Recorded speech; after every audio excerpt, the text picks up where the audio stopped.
So we were fighting like cats and dogs before we went on the air here. Well, you always do. I just need a little more time with you to start convincing you how right I am. What are you going to convince me of? What? I mean, what's you don't know about what's going to happen on the budget. You're not on finance. I know you're in the minority, but we're not.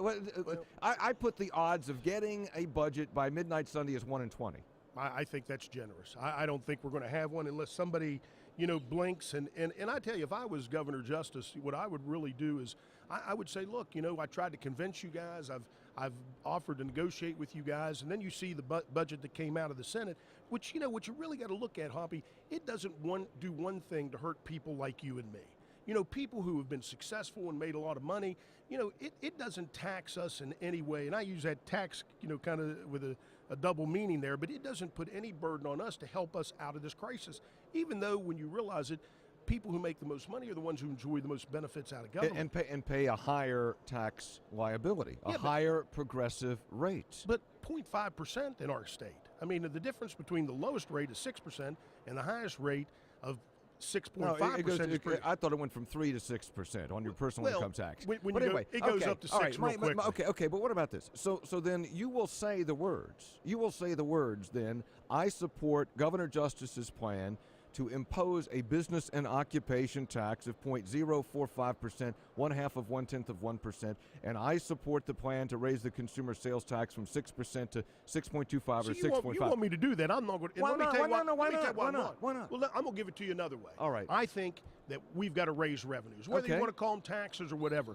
Well, they are taxes. No, I agree with you. But what I would do is I would start with the entities that got to have us, the oil and gas people.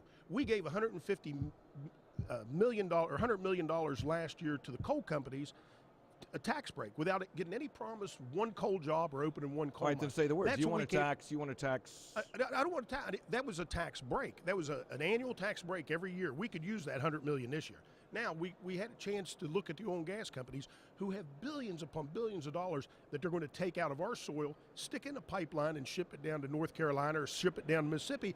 We had a chance to do what our ancestors failed to do 100 years ago with the coal barons. We could have told them, look, that's our gas. You're going to take it out. You're going to put the money in our citizens' pockets, and you're going to put it in our state's pockets. And there's several ways we'd have done that.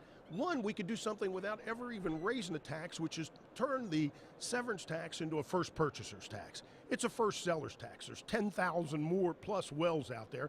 Nobody can audit them all. There's 4 or 5 buyers.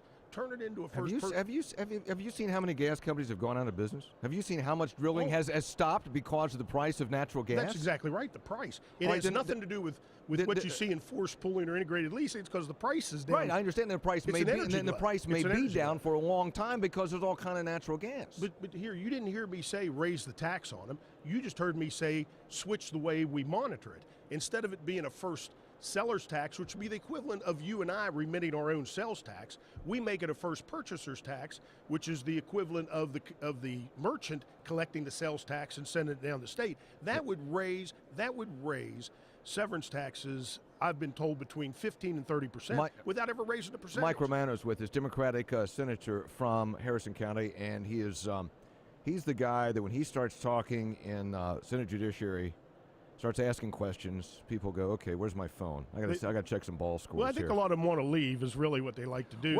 They don't want to answer the questions. How do you think Justice has done on what I would call this PR campaign, where he has almost daily come out and tried to make his point? How do you think he's done? I don't think Jim Justice, one thing when we elected Jim Justice, like when you elected Donald Trump, you didn't elect somebody who was very seasoned in political games, and sometimes that's beneficial. I mean, he's calling it like he sees it. I agree with him 100% that the budget that came out of the Senate, which reduces public school spending by $80 million and simply is going to force the counties and the school boards to raise $80 million in property taxes, which is going to go on the backs of our seniors and lower income people more than anybody. I mean, think about that. They're raising taxes without raising them. They're just kicking it down to the counties.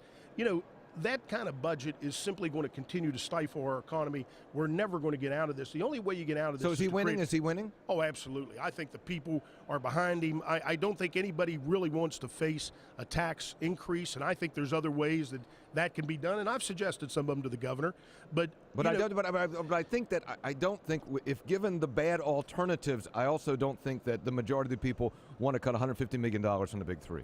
Listen, if they think they do, they'll really be shocked when they see schools shutting down and state police barracks closing, and that's going to happen. Trust me. When you look at the cuts they've made in some of these different places, and colleges, you're going to shut down a bunch of colleges. No, not at $50 million. I'm not saying they should cut higher, but I'm saying if you cut higher at $50 million, you're not going to shut down a bunch of colleges. Well, you're going to shut down some of the smaller ones. You got to remember. Do we? Well, maybe we have too many. Do we have too many? Well, but you can't shut them down. That's what I was just trying to say with regard to the Greyhound races. Sure, getting rid of the Greyhound coupling with the casino is probably a good thing, but you can't do it with the snap of your fingers, or you're going to cause a lot of heartache, a lot of hardship, and a lot of people losing the Mike state. Romano, always a pleasure. I love talking to you, Huff. We got to go to dinner. I'm serious. Well, why you didn't invite me? We didn't go. I will. I want to invite you next time. All right, Mike, good to see you. Thank you, Huff. All right, Mike Romano, a Democratic senator from Harrison County. We'll be back. Talk Line continues after this.